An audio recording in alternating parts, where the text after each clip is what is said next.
This afternoon, it's my honor to introduce our keynote speaker. He's a person I've known for about 8 years from when he was at Blue Origin, and I was running the Washington State Space Coalition. And I can't believe it's been that long because I think in space that's like 100 years or something, space life. Rob Meyerson is the founder and CEO of Dula Lane Space, a consulting company that's focused on the aerospace, mobility, technology, and investment sectors.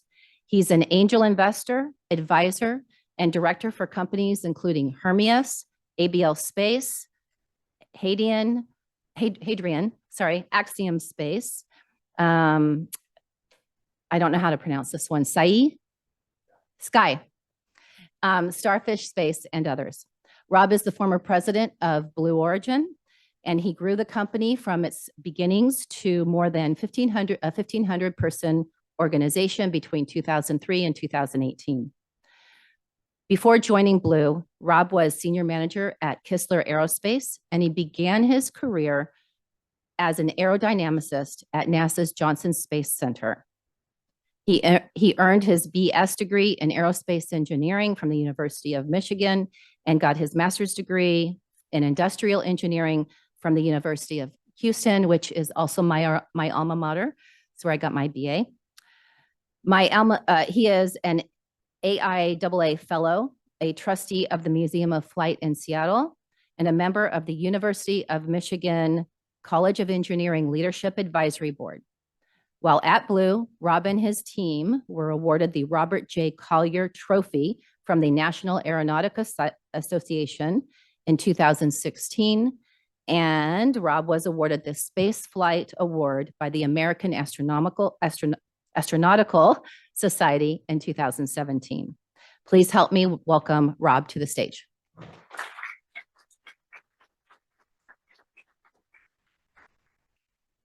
Thank you, Kelly, and thanks Space Northwest and New Space New Mexico. I did my first virtual conference with New Space New Mexico back in 2020. It was really an interesting, it was really cool. So the way they did it, I said, I never thought a virtual conference could work, and it was really pretty impressive. So I remember that. So given that I was taking on Ascend with AIAA, that was like, little did I know, like I thought virtual was going to just last for a few weeks, a month maybe, but it didn't. So I left Blue Origin about 4 years ago, and I've been focusing my efforts on working with clients. Kelly mentioned a few, so I won't repeat them, but also working with some universities, including University of Texas, El Paso, advising them on advanced manufacturing and the industrial base, working with Arizona State University, a few years ago for a couple of years, working with the Interplanetary Initiative, and then also my alma mater, University of Michigan. Done some angel investing. That's been really exciting to see, and I never thought I'd become an angel investor, but I thought that's what rich people do, but it's really not, because like when you get to this latter part of your career, you have things to offer. So companies tend to take smaller checks, which is nice. So it works out well for me, and it's fun to be an advisor with skin in the game. That's been a fun. So Kelly mentioned Hadrian. They are a company that's reinventing aerospace manufacturing, based down in Hawthorne and Torrance, California. Really exciting company. I met the founder of Hadrian on a Zoom call, like right at the beginning of the pandemic, and we've connected and stayed in touch and talked with him yesterday. He's now got just an enormous factory. They're working on the second and third factories, and another part of my portfolio is mentoring. I work with the Brooke Owens Fellowship and the Matthew Isakowitz Fellowship. At Blue Origin, we became early sponsors of both of those programs. When I left Blue, I became a mentor. I never had time to mentor then, and I do now, and I'm happy I do, because I've made some great connections. But one of the themes throughout, this portfolio I'll talk about is working towards assisting the supply base and focusing on advanced manufacturing. So there's a couple of threads that I've talked about. One of them is Hadrian, that investment. Another is an investment in Olus Robotics, a local company working on industrial automation and monitoring of industrial robots. The work with the UTEP Aerospace Center and their Build Back Better grant that they received last year to build an advanced manufacturing industrial park, as well as workforce training centers in the El Paso region to support not just local companies like Blue Origin, but big companies like Lockheed Martin and Bell. And then here locally, closer to home, working with Creative Destruction Lab, you may or may not know, they opened up a advanced manufacturing stream here at the University of Washington, here in Seattle, and they had a cohort of 30-ish companies that they brought in. I've been a mentor in that since the inception, worked with CDL on creating what that stream was going to be. The nice thing about CDL, compared to say Techstars, if you haven't heard of CDL, Creative Destruction Lab, founded in Toronto, it's in many countries, many universities around the world, but they don't take equity in the companies that they're helping to advance. So as a mentor, you get to help these companies. They're not giving up 7% of their company to be a part of the accelerator. So I think it's unique and a really important point about how they differentiate themselves. So what I want to talk about today is my investment philosophy. As an angel investor, I better have a plan. And I'm not going to read through the whole thing. There's 7 points in it, but I want to hit a couple of key points. And so the first point is about leveraging space infrastructure. I think that, by the end of this decade, we're going to have competitive sources for transportation in all legs of the transportation chain between the Earth and the Moon. So a lot of this is being enabled by NASA, some really creative contracts that they've started with COTS, and we've heard enough about COTS, but let's talk about, CLPS, commercial lunar payload services. Let's talk about XEVAS, the commercial spacesuits, CLD, the commercial lunar destination. So NASA has taken COTS, this other transactions authority, modified it a little bit for commercial crew, but some of these other programs, they're commercial, they're competitive, they're services based, and the end result is that the company who has been put under contract for development to NASA has the rights to sell that product to others. And I really am excited about the potential of that.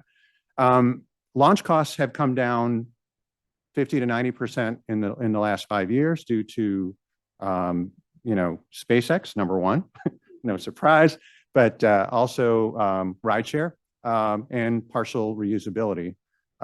They've only come down a certain amount, and I would say that they're SpaceX is just outrunning their closest friends, outrunning a bear. That they just need to beat ULA right now. There's no competition, but I see Stoke here. I know Blue Origin's probably here. There's a lot of companies out there that are developing new capabilities. Some of them are partially reusable. Some of them are going to be fully reusable. Once competition hits, we're going to start seeing SpaceX's margin become opportunity. Someone smart said that once. You tell me. So between NASA's investments and the private investments that are going into launch, we're going to see, we see that significant investment in infrastructure, and we can build new companies on top of this infrastructure. So I don't have to go to an investor and say, give me some money and I'm going to build a new launch vehicle, or I'm going to build a new lander, or I'm going to build a new spacesuit. I can buy those things. And so we're moving towards infrastructure as a service, really not unlike what Amazon did with AWS, 20 years ago. Not like it either. It's very different, but it's similar. Okay. And while AWS had a huge impact on tech startups, I think this infrastructure that's being developed now is going to have a huge impact on what we do in space. So Starship is one example, and we often think about like what can you do when Starship is a reality and it's flying. If you do that thought experiment, you can come up, give me 100 metric tons to the surface of the moon or to LEO. What can I do with that? So there's companies like VAST out there in Southern California, building artificial gravity space stations. K2 Space is another one.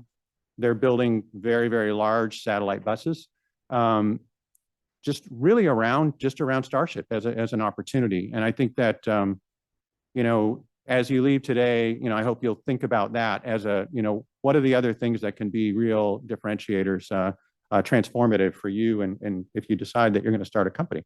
So, and I hope you do.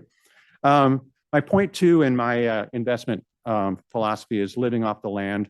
I think that once you have reusability and ubiquitous access to space, the next big lever for lowering the cost of a space mission is using the resources that are out in space. So whether it's an asteroid or lunar mining or recycling dead satellites, which companies are out there doing, I think those are the systems and the processes that are going to bring the most leverage and most value in future companies. They're all going to need power. So I saw Paolo walk in. Where is he? There he is. We all need power. So I got you. But I'm bullish on space resources companies. And I think that the real challenge is who's going to buy those resources and those products. We still can't reproduce a person. So we're always going to need rockets to fly people from Earth to space and back, or to wherever humans live in the future. But building those things, as you have more humans, you've got that flywheel effect of needing other things like food, breathing air, and other things that they're going to need. So, but the real challenge is getting that mission started. And so another thing to think about. So, and then point 3 is building from the bottom up. And I'm going to go back to my first point about the industrial base. There's an unprecedented amount of money being invested in the space industry. And everyone needs components. They need raw materials. They need machine parts. They need wire harnesses, valves, fittings, you name it. But the aerospace supply chain is really, really fragile. And it's unreliable. And, this is 3,000 individually owned mom and pop shops who do great things. But when you start to push the kind of capacity on them that, what is it, $45 billion in investment over the last 4 years is going to start hitting those machine shops and suppliers, I just believe that it's ripe for disruption with new technology. Whether that's just digital transformation, a lot of shops that are out there are, quite frankly, using Excel to write a PO or a pad and paper. So digital transformation, companies that are building tools, companies that are building modern versions of those supply chains. Hadrian's one example, but there's many others. Companies that are building, a platform or a marketplace for manufacturing companies or suppliers. New enterprise tools that I saw the announcement about Stoke and Stoke Foundry or Forge. Which one was it? Fusion. Neither. It was neither. Thank you. So Stoke Fusion is a new tool that Stoke's putting out on, hey, turning their inside. It's kind of early for a company doing this, but I applaud them. Turning what they're developing inside out and selling that to customers. I think that is an interesting way to think about what you're doing. So, and then it can't happen without workforce development. And we need to think about how do we develop the next phase of engineers. So whether it's mentoring startups or mentoring individuals, but also workforce training centers that bring along not just the engineers, but we need the technicians, the financial analysts, the program project managers, and such. So hence my interest in CDL, Creative Destruction Lab, and Hadrian. So there's a lot of exciting trends in aerospace and in manufacturing. I've talked about a few of them. And it's important that you're here in Seattle this week because Seattle is Satellite City. You're here at the Museum of Flight, which is a place that I really love. But 8 years ago, Elon Musk came to town. He went to the Pacific Science Center. Why he chose that and not here? You tell me. Maybe they didn't give him a great deal. Maybe it's because it was in Seattle, but he went and announced what is now Starlink. He said, we're going to locate here. Now thousands of people are employed in the satellite sector at SpaceX, at Amazon, at LeoStella, and other places. The Pacific Northwest is also the center for advanced nuclear power, and especially fusion. And there are, I can't even count anymore how many companies in the area. Many of them kind of spun out of the remarkable research being done at the University of Washington. But much of it just spun out by, founders who are excited about climate and really wanted to come out and make a difference. So that is but companies like Avalanche Energy, I see Park over there, companies like CT Fusion, like Helion, and Zap Energy. So it's quite exciting to see that growth. This recent growth in the space sector has created what I call the talent density effect. Others call it the SpaceX effect, but I think it's about more than just SpaceX. There was a great Substack talking about the 100 companies that were founded by SpaceX alums that are in not just in the space sector, but in others. There's more than 30 companies that are former Blue Origin alums. We have a few of them here today, and one of them I've invested in is Starfish Space, exciting company that's doing space tugs that for life extension and deorbit. I see Robert Millman over there, so it's been a while. Good to see you, Robert. Park over there with Avalanche and others. I would estimate that more than 5,000 space professionals have been hired in this region in the past 5 years by companies like Amazon, Blue Origin, and SpaceX. Stan tracks openings. The latest report was more than 1,000 open jobs in the region in the space sector alone. I think it's remarkable. I don't know if you have a better guess of how many people have been hired in the last 5 years, but 5,000 seems about right. It's probably more. It's probably conservative.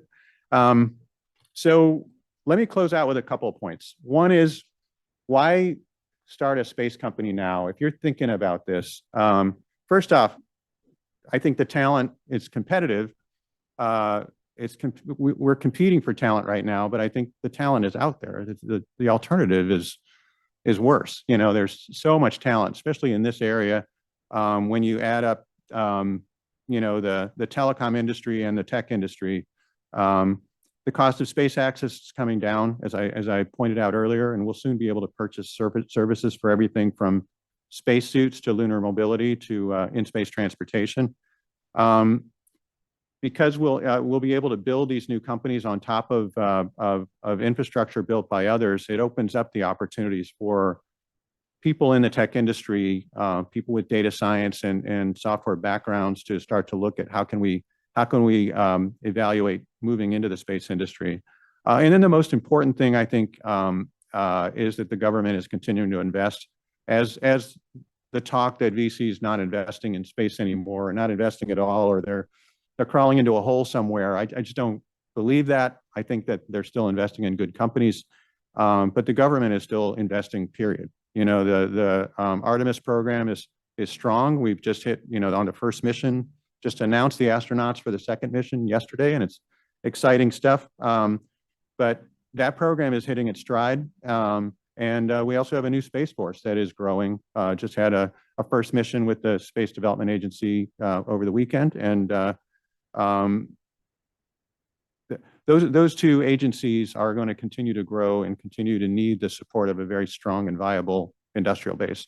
And that's what we're here for today. So let me close out with a couple of key topics. And I'm often asked, what do I think is sort of the most transformational thing to happen in space in recent times? And I think the announcement about a year ago by Amazon that they were buying 83 Kuiper launches was really a turning point for the space industry. And I think so because, number one, it's going to put serious pressure on Vulcan, New Glenn, and Ariane 6 to get out there and ramp up quickly from 0 to, dozens of launches and over a very quick time period, because the clock's running on Kuiper's FCC license, their Spectrum license. But that's not it. That's not the whole launch industry. There's lots of other satellites that need to be launched. So Amazon's decision to buy these is a total of 92 launches with the 9 Atlas Vs that they bought.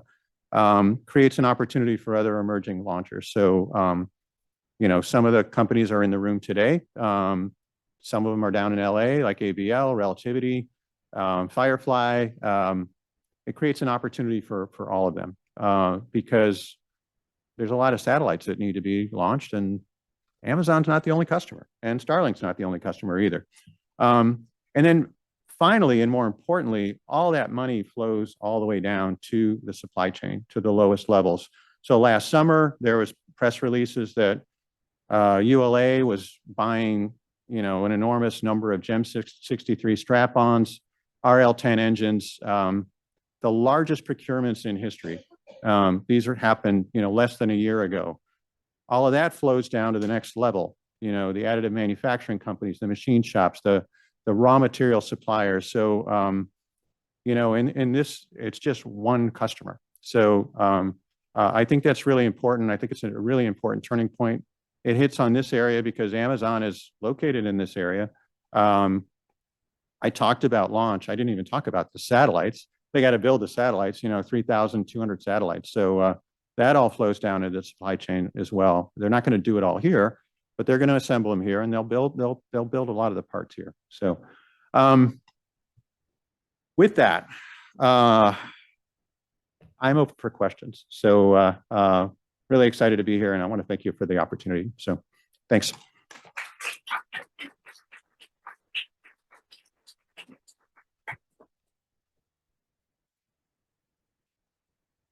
And if there's no questions, I'll grab some coffee. Kelly. You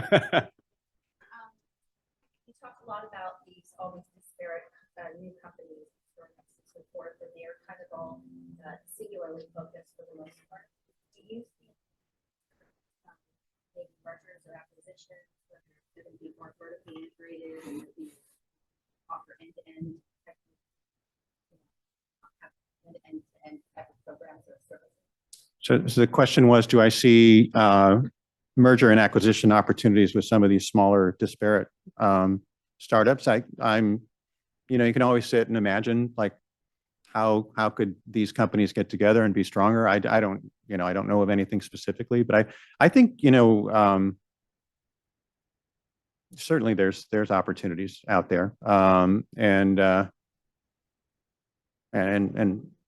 especially with the economy where it is right now. I mentioned earlier, I believe that there is money to be invested through VC. I think the big challenge, as it has been for forever, is once you're getting into growth, Series B and beyond, that's where the big challenge comes for a lot of startups. So if you haven't, hit your stride and really do have a product that's out there, it's going to be challenging to raise, and M&A might be the answer. SPACs were the answer a couple of years ago. That's worked for some and not so much for others. And I think SPACs will be an option for some in the future as well. I don't think they're gone forever, but certainly M&A can be. I think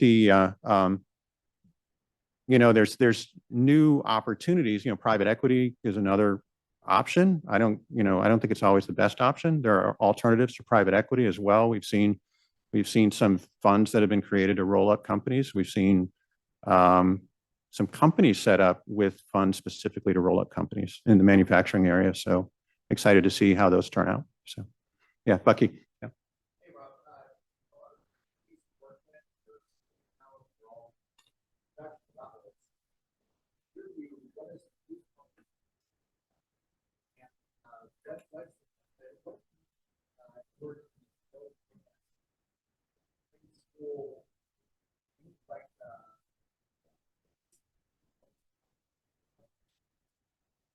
Yeah. The first word that came to mind was back when Budweiser came to South by Southwest and talked about Budweiser in space. But what does blue collar space look like? I think it's really a great question. The workforce that's needed, we saw this at Blue Origin, is the most experienced, well, put Blue Origin aside, like we've sort of given up on vocational education in the U.S. in high schools, in a lot of the country, sometime between when I graduated from high school and now. It seems like it's sort of not cool to not go to a 4-year college. And I think that's a mistake. I think we have to work our way back. I don't know the answer to that, but I do know, I look at, like what my son's friends are doing, my daughter's friends are doing. Many of them went to college, some didn't. And I think that, the opportunities for welders, for really, really highly skilled workforce, building rockets, building rocket engines, building airplanes. There's a big option, there's a big opportunity out there because a lot of this workforce is going to age out, and we don't have the same types of programs in place to replace them. We did some things at Blue. I'll let Blue tell you what we did. Some of those things are still in place, but down in El Paso, I know they're using a EDA Build Back Better grant to not only build a aerospace manufacturing industrial park, but to build 3 workforce training centers to address just what you're talking about. Here in Washington State, we have programs, the Skills Center, the AJAC, other things that are doing that. And I think, I encourage companies to just get involved and see what's out there. So, yeah. I read a McKinsey article the other day that they were imploring S&P 500 companies to develop space strategies and said that was the next domain of growth. Mm-hmm. So far, it seems like the segmentation between new space and thank you. I was just saying there was a McKinsey article that came out the other day that they were imploring S&P 500 companies to develop a space strategy, saying that is the next domain of economic growth. Do you see, in the past, it seems like there's been a segmentation between space and terrestrial. Do you see that staying, or do you agree with the McKinsey folks saying there will be a convergence between these two disparate sectors? I think there will be a convergence. I still believe that that the space environment, whether it be microgravity or vacuum or thermal gradient or even radiation, is a unique laboratory where you can start to build new products or make your existing products better. I haven't read that article you talked about, the article from last fall that was in Harvard Business Review, written by Matt Weinzierl, was, your company needs a space strategy now. So I think McKinsey took that and kind of ran with it. And I think it's good. I think it's really important. The more, the better. I guess the point I want to say is, like, you hear a lot about the space station, and a lot of people say, well, NASA's had 20 years to prove that there's a commercial market for in-space R&D, and there is none. So let's move on and do something else. And I think saying that, like, NASA proved anything, I mean, it's not a commercial organization, and they're not set up to build a commercial industry. So companies like Axiom, Blue Origin, Voyager, Northrop Grumman, maybe VAST, maybe some of these other companies that are working on building commercial LEO destinations. I should also mention Varda and Space Forge. Companies that are building in-space R&D platforms have an opportunity based on how they approach it. McKinsey, Harvard Business School have given some tools to how to think about it. I think that the chapter's not closed on whether there is a market in LEO. I believe there is. I think NASA is going to be one of many customers for those. Yeah, I did a panel at Ascend last year with some of the space executives talking about what would be your pitch. What's your pitch to those 400 Fortune 500 companies and why they need to have a space strategy? So, wish I could tell you what I learned. I mean, it's really, really hard. Like, it's a hard sell. The key is, like, first getting that meeting. So, anyone over this? Catherine? Yeah. So, Rob, you have such a great gift of connecting folks and mentoring folks and really developing folks. So from your unique vantage point, working with the portfolio companies you're working with, what changes do you think we need to be making foundationally at either a policy level, at a financing level, to have this type of innovation continue over the next 10 years? Wow. What do I think?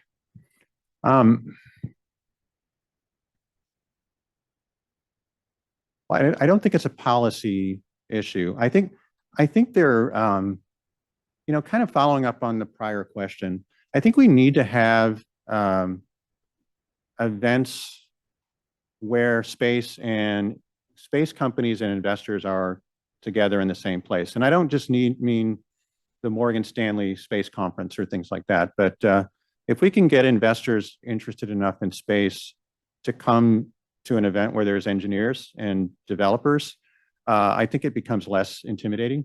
And I think that, when I left Blue Origin, I think the one thing that I didn't have in my toolbox was I didn't have raising money in my toolbox. I had an owner who took care of that. And it was something that I was really excited about learning about, because I just, I saw all these companies that had raised VC money, and I wondered, why did they invest in this company rather than this company? So I actually reached out through a mutual friend to an investor who I'm going to meet for coffee tomorrow morning. And he's become a close friend and over the last 4 years. And getting that perspective is really important. But it's hard to do because usually they don't take the meeting with you unless you're raising money. So I think that's one thing, bringing the two worlds together outside of the pitch meeting. So, okay. Yeah.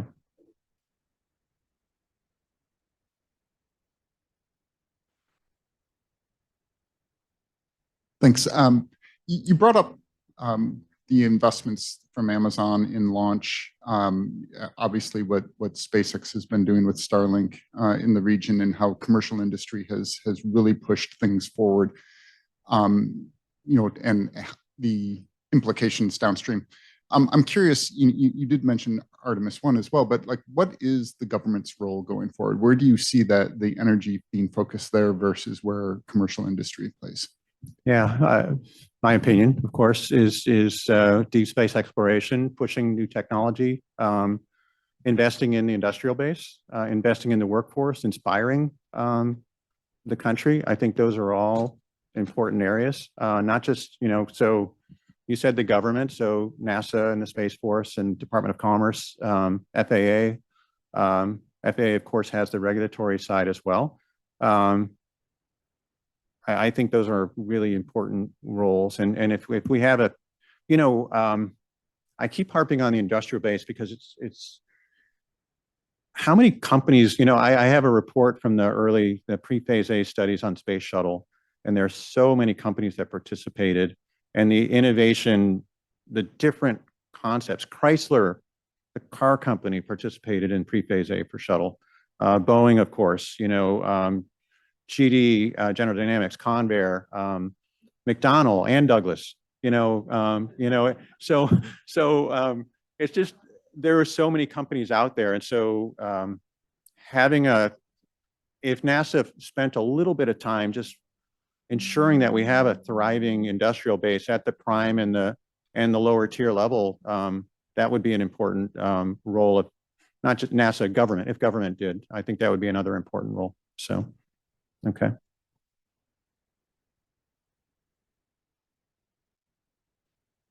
All right. Well, it looks like we've hit the last of the questions. Thank you so much. I think really appreciate what you're doing, and thanks for having me. So.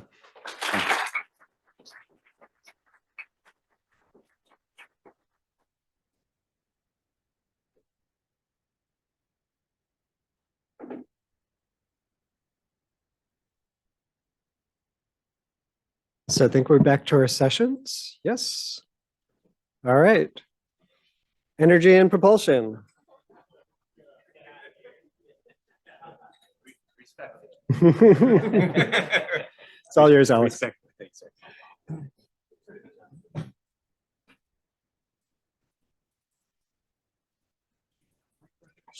For this session, Do we have one? mic runners? Yeah, we can do. do it. Yeah, that's There's fine. nobody else. Yeah, if you don't mind being a mic runner, that'd be great.